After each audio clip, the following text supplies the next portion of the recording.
So the Fed recently changed their plan as to how they're going to battle inflation. They recently stopped their rate cuts. And as far as their rate hikes go, I think we've seen the worst of it. We were expecting a couple of different rate cuts this year, but it looks like we may only be getting one or two. Now, there's a couple of different topics that I want to cover in this video as far as what this means for you and if you should be worried.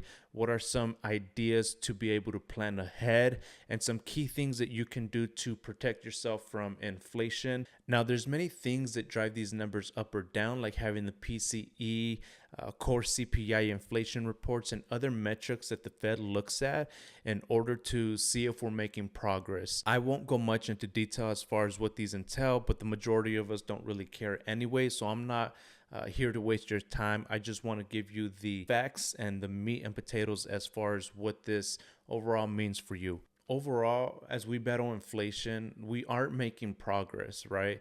It's not at the pace that we want it to go, but we are still making progress to be able to battle inflation. The numbers are going down. It's at a very slow pace, and it looks like the majority of the sectors are starting to see prices go down, except for the housing, which looks like it went up a little bit from the last report. So we'll save that for a different video as to why I feel that is happening.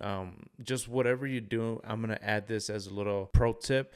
Don't buy a house. I think that's the worst decision that you can make right now. Houses are probably hitting all-time highs, but also rates are, right? Like you're going to buy a house when it's probably going to be the most expensive here in the near future, and the rates are pretty damn crazy.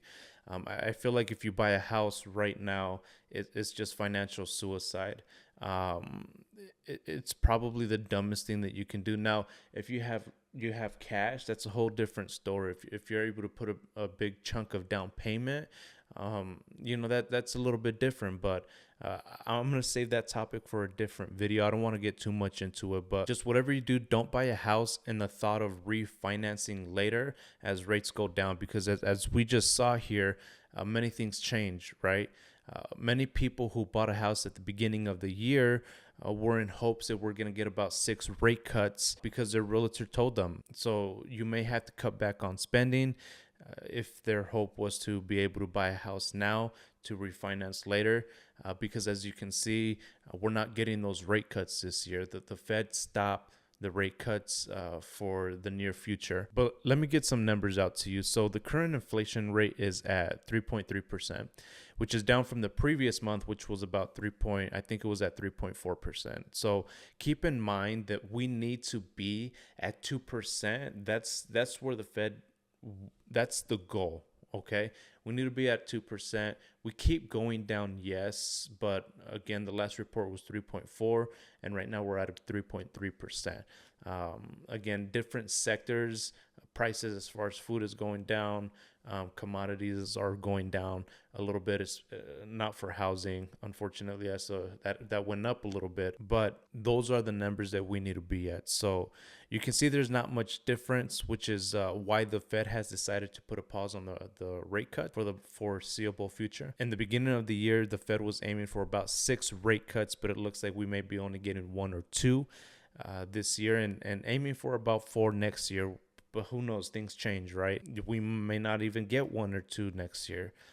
We may get 4 or 6. We just don't know these things, which is, again, why it's probably the worst mentality to buy a house, and the thoughts of refinancing later, regardless of what your realtor says. It's financial suicide. If you have a lot of money down, then I can see that being something that you can do. I mean, if I had $100,000 or $200,000 down, then, and buying a $500,000 house, I might get into a house. And if I have no other debt, and my debt was only my mortgage, I can see myself getting into a house because I would be able to afford that payment for the next 10 to 15 years. So that's the mentality behind it. Not because I'm going to refinance in 2-3 years when the rates go down, because again, we just never know. So do not do that, please. If you want me to make a video as far as like details as to why I really think that, comment down below, and that way I can make a video on that topic. So with that being said, Factors driving inflation. Recent inflation increases have been driven by higher costs in categories such as car insurance, medical care, shelter, which account for over 60% of all annual inflation, right? Which means sell your car and bike to work, cancel your Medicare, and get some roommates to help you out with the overall cost. That's what it feels like. Jokes aside, that's what it feels like, which is unfortunate for some of us, right? A lot of us are really feeling the inflation pressure because even though prices are starting to go down, it's still hurting our pockets. So we're gonna touch base on some things that we can do to be able to help us out, because I hear you guys. I see videos, and a lot of us are still struggling. So here are some ideas to be able to plan ahead. Like I mentioned before, do not buy a house. Please do not buy a house in the hopes of rates going down. We never know what can happen in the future. And if you're already struggling to make the payment and rates don't go down because you thought, hey, look, I can refinance. And even if you refinance, like there's people that don't know that you still have to, like there's money that goes into refinancing. So don't do that. Don't buy more than what you can budget or afford. Subscribe to this channel because again, we talk about ways to budget. We talk about ways to be able to use your money to invest. We talk about different things to be able to help yourself out, to set yourself up for the future. If you can save a portion of each paycheck for a bigger down payment, let's say rates don't go down. If you can save a portion of each paycheck for bigger down payment on housing, then all the better. Even though rent has increased overall, that's starting to come down a little bit too, I believe I saw in the numbers. But it's still a viable option, right? For the majority of us, that's what it looks like we have to do. It's unfortunate. You can say that the government, they don't want us to own.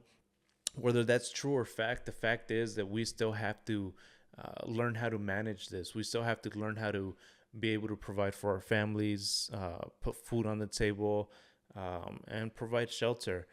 So we want to be able to do that, but in the most way that's going to benefit us. So if that means not buying a house and renting until we're able to save, we can watch these videos to teach us how to save in order to put a bigger down payment to where we're not, biting more off than what we can chew, then that's what we have to do here soon, because that's what I'm doing too.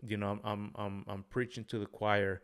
I'm doing what the majority of us are going to be doing. Right now, I'm currently renting. I do not own a house because I don't have a huge amount of down payment to where it's going to make sense. So that's my approach in it. Can I buy a house right now? Yeah. Can I maybe afford the payment month over month? You buy a $400,000 or $500,000 house at a 6.5% interest rate. I mean, you're spending you're spending over $3,200 a month in the mortgage, probably closer to the $4,000 range, on a $500,000 house on a 6.5% interest rate. That's just not something that I want to do. I'm not willing to pay $3,500, $4,000. Like, I'm the only one that works in my household, and to be able to provide for my family. I'm not doing that. It's financial suicide. And I don't suggest it for any of you who are watching this video. It's not something that you want to do. So if you get a raise at work, do not buy the new car. Do not buy the new things. Trust me on this, please. I know I made so many mistakes. I made so many mistakes by doing this. Every time I get a raise, I want to buy something new. If you want to buy something small, then take your family out for dinner, or do something small that's going to benefit you. Maybe get a gym membership, or I don't know, just something that's not going to be a huge expense month over month. You buy a new car these days and your minimum payment's like $450. So, and that's for a regular sedan. You don't want to do that. Save your money. It's a depreciating liability. We all need cars and we all want to be comfortable, but sometimes we have to sacrifice. We don't need the brand new car. You know what I mean? Like, we don't need that. The next thing that I want to talk about is some key things that you can do to be able to protect yourself from inflation. Some things that we already touched base on. For one, is stop overspending and spending your money on things that are not necessary. Like I said, we don't have to buy everything that comes out, the new Apple Watch or the new Apple phone. We don't need any of that stuff. So for one, stop overspending. For two, keep tabs on your money and where you're spending it. There's many apps out there that can help you. I use rocketmoney.com. It's something that it's an app that is very easy to use. The interface is easy to use. I'm not sponsored yet, but I do love that app. It helps me be able to see where my money is going. And once you know where your money is going and what you're spending it on every month, you're able to cut back on those things. Because most of us don't know that, hey, look, we're spending over $500 on eating out. Not even groceries. We're just eating out. So keep tabs on your money and where you're spending it. Number three is putting money away in a savings account that you do not have the app downloaded for, or taking cash and putting it away safe at home. Preferably, I'd put it in a high yield savings account. I use Capital One, again, not sponsored yet. It gives me like 4%. It's not much on something under like 50 grand, 100 grand. Like you have a couple of $1,000s in there. You're still getting a couple of bucks. At least you're getting something back, you know. And I say don't have the app on your phone. That way you're not able to log in and transfer money. Don't have, you know, the card on hand. That way you're not able to use it. When it's what's that saying go? Out of mind, out of sight, or out of sight, out of mind. That's not, you know, if you're not looking at it, then you kind of forget about it. And as it starts accumulating, like what I do, I have a direct deposit that goes into that account for a portion of my paycheck. A percentage of my paycheck goes straight into that account, and I don't touch it. I forget about it, and then every now and then I'll remember, and you know, I will, you know, download the app and take a quick peek, and you know, it makes you feel good when you have that chunk of money that's sitting there knowing that you can use it. Number four, if you do have extra money, maybe also invest it wisely. The S&P 500 just hit its 25th record all-time high this year, which is pretty crazy. I do invest in the stock market as well, so if you want me to make videos on some of the stocks that I'm looking at, feel free to comment down below, subscribe. Hit the bell notification on this video. That way you are alerted when I drop a video. I'm not a stock options guru that, you know, day trades, but I do know I do have some knowledge in stocks. And if you want to learn how to invest in that, then, you know, just subscribe. The next thing I want to talk about is being able to pay off any debt. Before you do anything, before you put a bunch of money in a high yield savings account, before you invest into stocks or crypto or, you know, Forex, whatever it is, pay off any high interest debt, pay off any debt in general. Once you pay off your credit card debt, then leave it at that. Don't use them again until you learn how to manage your money to where you're not putting yourself in deep holes. So number six is learning a new skill that can help you make side income, preferably doing something that you're passionate about, so it doesn't seem like another dead-end job. You know, if you have some type of skill that somebody out there is looking for, then market yourself. I think marketing, if you even learn online marketing, that's probably one of the best things that you can do and not have to spend money on, that can generate you income. I mean, damn, if you know marketing, then you can start a social media marketing agency. If you know marketing, then you can market yourself online to be able to sell a product that you have that somebody else can use. So the most successful businesses out there are solving problems. If you have a problem in your everyday life, more than likely somebody out there is having the same problem. There's a group of people that might be having the same problem.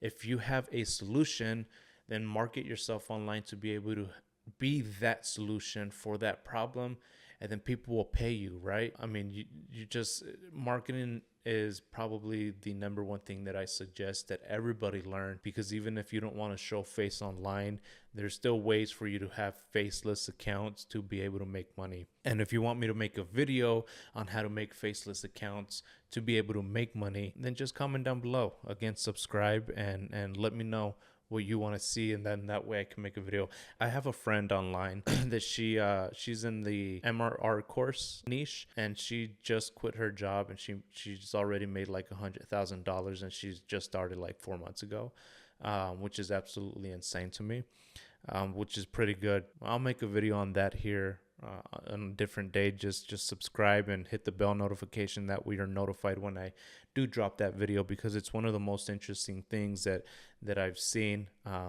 as far as these businesses go, as far as online marketing and marketing in itself. So with that said, hopefully this video helped you out. I'm just going to kind of do a recap here. The Federal Reserve recently changed their plans, stopping the rate cuts. What does this mean for you? Should you be worried? Should you be worried? No, just keep at it. We are starting to see a little bit of progress, slowly, but we are seeing progress. Just keep at it. If you made it this far, then just keep going. Don't be scared. Don't be worried. Fear is not a good thing. If you are worried, comment down below as to why. Maybe I can help you out with some other different type of tips. I talked about how to protect yourself and some ideas to be able to plan ahead. So hopefully that truly helped at least one of you out there. If it did, let me know. If it didn't, and you are confused about something, what I said, let me know too. That way I can make some better notes here that I'm looking at my screen. So if you're new and this is your first time on this channel, we talk about ways to improve your credit score, financial literacy, budgeting, and different topics that help you improve your current credit and financial habits. I like to stay within about 5 minutes or less, but sometimes these videos do go more than that. But either way, if you find this video helpful, do me a solid favor by subscribing and liking this video. Share it with somebody who you may think may be able to benefit from it. Believe it or not, it does help a ton. Thank you guys for taking the time to click and watch this video. It means a lot. I know there's a ton of different videos out there that you could have watched, but you watched mine, and I appreciate it. As I give you free information, I hope I earn your trust to like and subscribe. Comment down below something that you're currently struggling with, and I'll make another video just for you. And until next time, thank you guys all. Love you. Appreciation. Peace.